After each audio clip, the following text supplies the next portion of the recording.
The next field is the checkbox field. This field allows you to add multiple choices that are displayed by the checkboxes. So in the field option, you can change the label for the checkboxes. You can also add as many choices as you like. So to add more choices, click on the plus icon, and to delete the choices, click on the cross icon. So just like the multiple choice field, you can also use images for the option. So here, click on the use image choices to add your images. Here, you can upload the image from your personal device or pick it from the media library. Further, you can also remove the images from here and change the images. Next, if you want to add long list of options on the checkbox, then simply click on the bulk add.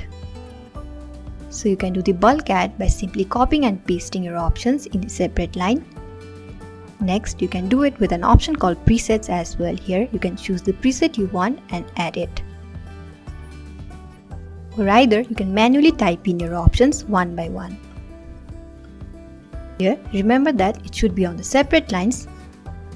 Now, under the advanced option, you can randomize choices for your random options as well. Further, you can also pick layout for the options in the formats available that are 1 column, 2 column, 3 column and the inline option.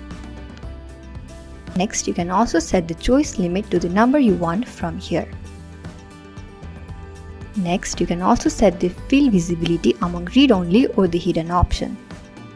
And further, you can make other changes as per your requirement.